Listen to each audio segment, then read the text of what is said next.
my pleasure to introduce Dr. Noelle Cockett, who is the Vice President for Extension and Agriculture and the Dean of the College of Agriculture and also the Director of the Ag Experiment Station. Noelle wears lots of hats at USU, and you can see some of Noelle's bio on the screen. There's more in your program agenda, but I really want to thank Noelle on behalf of NACDEP and our conference planning committee for being a sponsor. And I know many USU extension professionals are here because Noelle provided some travel support. So we thank you for that, and Noelle's going to come up and give you an official USU welcome.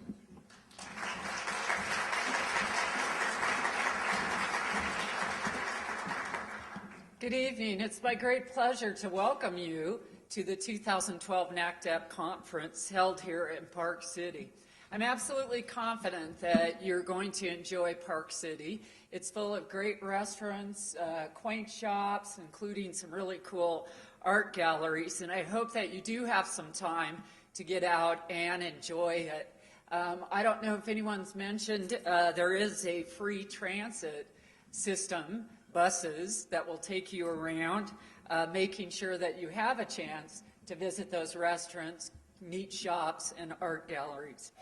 Park City started as a mining ranch community, but around the early 1970s, several of the community leaders realized that they had the potential to make Park City into the Aspen of Utah. Today, there's about 9 ski areas. I was thinking about those on my way down. 9 ski areas in proximity to Park City of just a few minutes to a few hours. And certainly our claim to this area was really broadened when Utah hosted the 2002 Olympics. That kind of attention brought worldwide interest and appreciation of the beauty that is here in Park City. And we now have many, many people from across the country and including across the world who own second or third houses here in the area. Park City is part of what we refer to as the Wasatch Front, which is an area of about 100 miles long, stretching from the north to the south, and Salt Lake in the center.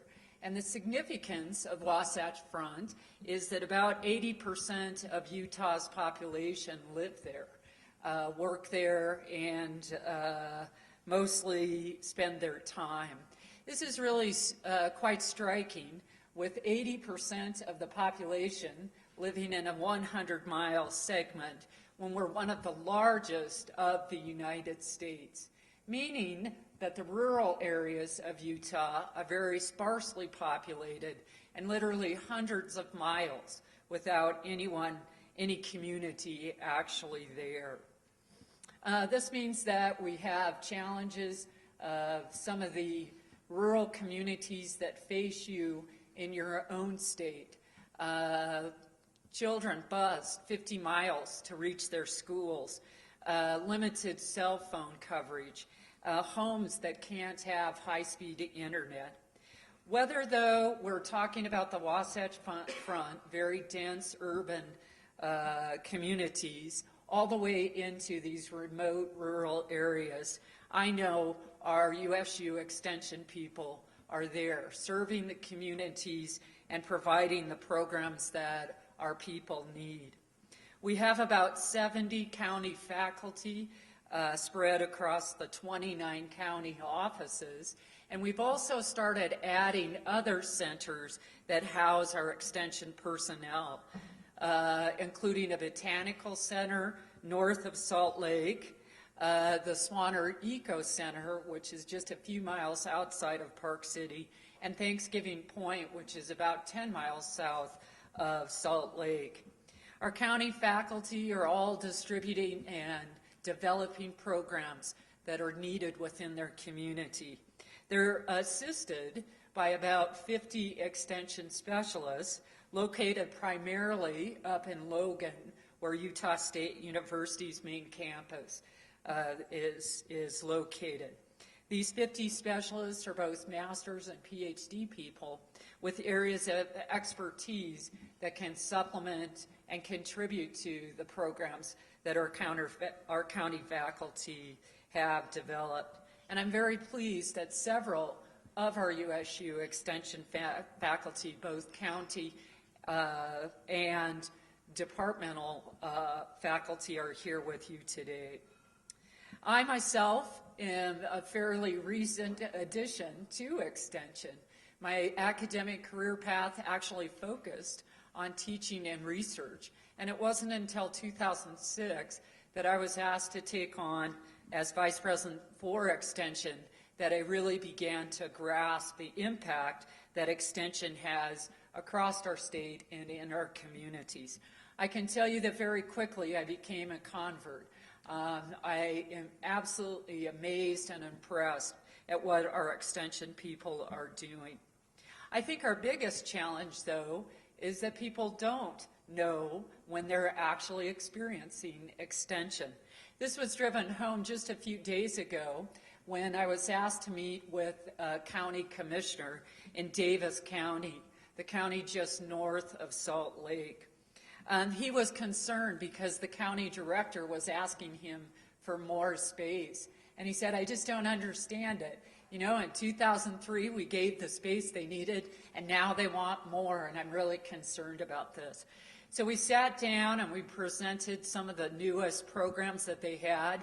We explained to him that his $270,000 budget had been augmented and leveraged into $900,000 of grants just this last year, that we had 7 student internships that were active throughout the summer, and that they had literally came in contact with hundreds of thousands of people since 2003. I asked him if he used Extension, and he said, well, he had started a garden so that he had gone up to the Extension office a few times to get information on some problems he was having with his tomatoes. I said, do you ever have a soil test done? Well, yes. And I said, that's USU Extension. Do you ever need any financial help? And he said, well, just a few years ago, he had started with Utah Saves. I said, yep, that's USU Extension. I said, do you have any kids in 4-H?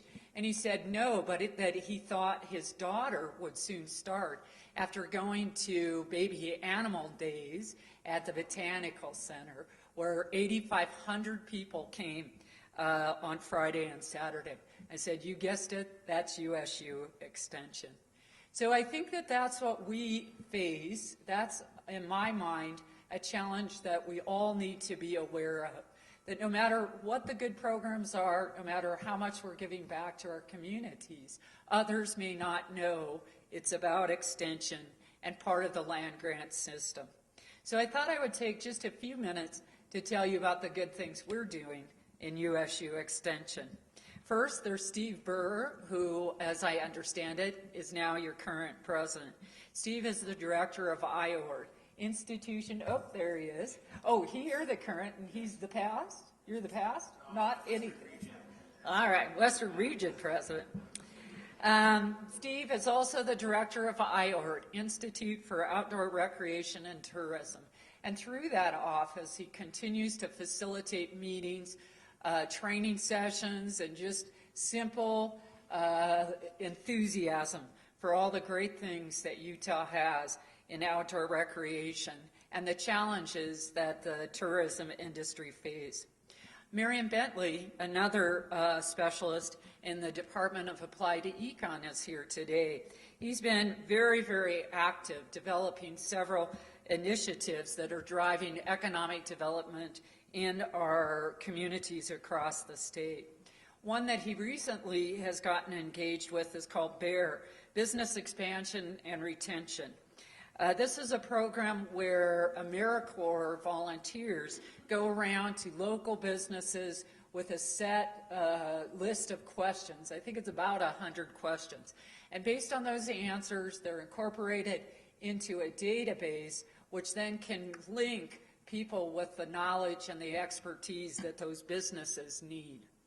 He also has developed a program called BOSS, Business Outreach Support Service, which is for people who are beginning to be interested in businesses. And it's a step-by-step program that asks them questions, has them outline information that they can then take to their small business development center, the business resource center, and help see if they really are ready to begin that business venture. We have several other county faculty here today. They're sitting over kind of along the edge there. We have Mike Johnson, one of these people that lives in a fairly rural community, who has helped drive a program called VITA, Volunteer Income Tax Assistant, which now is being delivered across the rural communities using the internet, and these tax returns can be filed in that way. We also have Dean Miner, who developed PowerPay, which is a personal finance program that is being used very, very extensively, including by the military, as people care more and more about their personal finances. I see some other faces around the room, and because I don't want to cut into President Albrecht's time, I think I'll close now. But I did want to mention one other kind of cool thing, I think it's cool, about Utah State, and that is that we have both Western SARE and Western Rural Development Center both housed at Utah State. I'm also privileged to look out here and see the directors of the 4 rural development centers. I'm not sure if they all just happened to be here at Park City at the same time or whether they were really paying attention to the NACDEP agenda. So I'm sure that they will be participating with the various meetings that you have going on. The final thing I'd like to say is that Utah State is eager to continue the legacy of extension. And one of the ways that we've done that is organized a very broad and extensive student internship program. In fact, this year, my office was able to provide funding for 100 student interns. These are mostly undergrads, and they're matched with both the county faculty across the state as well as our specialists. And I've noticed that no matter what, when budget time comes around, my extension people say, make sure you keep the interns. These people have tremendous energy, but the common thing of all of them is they want to give back to their communities. So I see them as the new generation of extension personnel, and I'm just really appreciative to be able to be here and welcome you to NACDEP. And I hope that you can learn more ways to help your communities, but know that I, as a convert to extension, am very, very grateful for all that you do. So thanks.